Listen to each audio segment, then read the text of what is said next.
Thank you for listening to News and Research English Podcast. I am a host, David. And I am Catherine. This podcast introduces latest news and research papers by Catherine and me. Referred articles are from the study of medicine, psychology, or natural science. Scientific articles definitely improve your English knowledge and become a good practice for TOEFL. And knowing latest news can broaden your perspective of everyday life. If you like this channel, please subscribe and hit the like button. Let's get it started. First article. In a recent news report from the BBC, it has been reported that Germany is struggling with a severe shortage of skilled workers as its population ages. To solve this crisis, they are actively recruiting young people from India, a country with a massive labour surplus. Many young Indians are now moving to Germany for apprenticeships to become bakers, butchers, lorry drivers, and even kindergarten teachers. Germany has even increased its skilled visa quota for Indians to 90,000 a year to support this move. That's a really interesting story, Catherine. It sounds like a classic case of two countries solving each other's problems. Germany has too few workers, and India has a surplus of young labor. Exactly. On paper, it seems like a perfect match, but once you start thinking about the details, it becomes a bit more complicated. Yeah, I was thinking the same thing. I mean, moving to another country for work is never easy. Language, culture, lifestyle, it's a huge adjustment. Right. And especially for jobs like bakery work or childcare, communication is essential. Learning German to a professional level is not something you can do overnight. Definitely. I actually had a friend who moved to Germany for work a few years ago. Not in one of those jobs, but still. He said the language barrier was the hardest part, even though he had studied German before moving. That doesn't surprise me. Classroom learning and real-life communication are very different. And imagine doing that while also trying to learn a new job at the same time. True. But at the same time, I can see why young people in India might be interested in this opportunity. It's a chance to live abroad, gain experience, and potentially earn higher wages. Yes, and that's a big factor. Economic opportunity is often a strong motivator. For many young people, this could be life-changing. But do you think there's a risk of brain drain for India? Like if too many young skilled workers leave, could that create problems back home? That's a good question. In this case, though, many of the jobs mentioned, like bakers or lorry drivers, aren't necessarily the kind of highly specialized roles typically associated with brain drain. That's true. It's more about vocational skills rather than academic or highly technical expertise. Exactly. And India has such a large population that even if many people leave, there are still plenty of workers remaining. Good point. I guess the scale really matters here. It does. But there's also another side to this, how well these workers are integrated into German society. Ah, yes. Immigration is always a sensitive topic, especially in Europe. Right? Germany has been dealing with immigration issues for years now, and public opinion can be quite divided. I remember reading about how some people worry about cultural differences or job competition. Exactly. Even if there's a clear need for workers, not everyone is comfortable with large numbers of foreign workers coming in. But at the same time, if businesses can't find workers, the economy could suffer, right? Absolutely, that's really the core of the issue.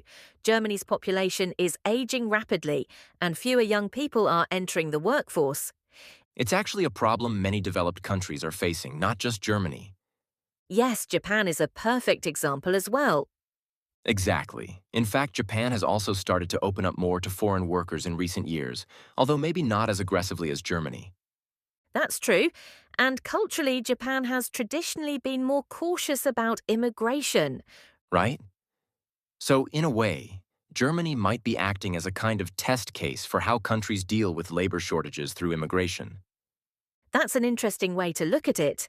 If this model works well, other countries might follow. But for it to work, I think support systems are really important. Definitely. Things like language training, cultural orientation, and workplace support can make a huge difference. And also, how the local community responds. If people are welcoming, it makes integration much smoother. Yes, social acceptance is key. Otherwise, even if people come for work, they might not stay long term. That's a good point. Retention is just as important as recruitment. Exactly. And from the perspective of the workers themselves, they need to feel that they belong. I wonder how these apprenticeships are structured. Are they similar to traditional German vocational training programs? From what I understand, Germany has a very strong apprenticeship system where people combine classroom learning with on-the-job training. That sounds like a great model, actually. It is, and it could be a valuable experience for these young workers, not just in terms of skills, but also discipline and work culture. Yeah, that kind of structured training can be really beneficial. But again, it all comes back to how well the transition is managed. Right? Because if expectations aren't clear or if workers feel exploited, it could lead to problems. Exactly. There needs to be transparency and fairness in how these programs are run. So overall, would you say this is a positive development? I think it has a lot of potential. It could benefit both Germany and the workers coming from India. But it's not without challenges. Yeah, I agree. It's not a simple solution, but it's an interesting one. And I think it reflects a broader trend in the global economy, countries becoming more interconnected and dependent on each other. That's true. Labor, like capital and goods, is becoming more global. Exactly. And managing that movement effectively will be one of the key challenges of the future. Well said. It'll be interesting to see how this develops over the next few years. Definitely, and whether other countries adopt similar strategies. Second, a report from Cardiff University and the University of Colorado Boulder, published in the journal Nature Communications, revealed that national climate action can actually perpetuate or exacerbate international air pollution inequalities. While reducing emissions globally improves public health, the study found that developing countries, particularly in Africa, are highly dependent on external climate action for these health benefits. In fact, fragmented global development and stricter mitigation efforts can significantly increase this reliance. The researchers emphasize that future climate policies must consider transboundary air pollution exchanges, ensuring that efforts to fight climate change result in equitable health outcomes for everyone. That opening already challenges a very common assumption, that climate action is universally beneficial in a straightforward way. Exactly. What I find most interesting is that the study doesn't deny the benefits of climate action. Instead, it shows that who benefits, and how much, varies dramatically across countries.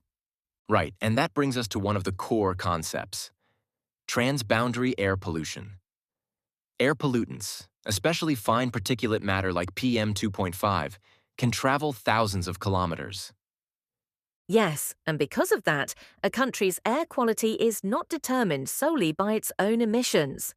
It's influenced by emissions from neighboring or even distant countries. And the researchers quantified this using something called the transboundary fraction, which basically measures how dependent a country is on external emission reductions. Exactly. In some developing countries, especially in Africa, this fraction is extremely high. That means a large portion of their health benefits comes from actions taken outside their borders. Let's talk a bit about how they actually studied this. The methodology is quite sophisticated. It is. They used the GEOS-Chem atmospheric model along with an adjoint modelling approach that allows them to trace how emissions from one region affect air quality in another. So instead of just saying emissions go down, health improves, they can actually map who benefits from whose actions. Exactly. And they combined this with future socio-economic scenarios, the so-called shared socio-economic pathways, or SSPs. Right, like SSP1, which represents sustainable development, and SSP3, which represents a fragmented, less cooperative world. And that comparison is crucial, because the same level of emission reduction can lead to very different outcomes, depending on how the world develops economically and politically. One of the headline results was that up to 1.32 million deaths could be avoided in the best-case scenario. Yes, which is huge. But at the same time, The study shows that these benefits are heavily concentrated in certain regions, especially Asia. That makes sense given population size and industrial activity. But what's surprising is that Africa, despite benefiting, remains highly dependent on external action. Exactly. It's almost like a paradox. The regions that need the benefits the most are the least able to generate them internally. And that creates a structural inequality, because their health outcomes depend on decisions made elsewhere. The study also highlights two major drivers of inequality: the level of climate mitigation, the type of socio-economic development. And interestingly, stronger mitigation can actually increase dependency. Yes, because aggressive mitigation often happens in developed countries first. So, developing countries benefit more from external reductions rather than their own. So, ironically, the more ambitious the global effort, the more unequal the distribution of benefits can become, unless policies are coordinated. Another fascinating part of the study is the idea of exchange relationships between countries. Right. How much one country contributes to another's air quality improvement. And these exchanges are often highly imbalanced. Some countries contribute far more than they receive. For example, one country might provide several times more health benefits to another than it gets in return. Exactly, and these imbalances can either improve or worsen depending on the development scenario. So what does this mean for real-world climate policy? I think it suggests that national policies alone are insufficient. We need international coordination. And maybe even compensation mechanisms. If one country benefits significantly from another's actions, there could be a case for financial or technological support. Yes, similar to climate finance frameworks already being discussed internationally. There's also an ethical dimension here. Is it fair that some countries depend on others for clean air? That's a great question. It raises issues of environmental justice. Countries that contributed least to pollution are often the most vulnerable. And they also have the least control over improving their situation. Exactly. That's why the study emphasizes equitable outcomes, not just total emission reductions. Another layer is geography. Wind patterns, proximity to industrial regions, these all affect pollution flow. Yes, for example, countries located downwind of major emitters are more exposed to transboundary pollution. So even with identical policies, outcomes can differ due to natural factors. Which makes policy design even more complicated. Looking ahead, what do you think is the biggest takeaway? For me, it's that climate policy must integrate science, economics, and equity considerations simultaneously. I agree.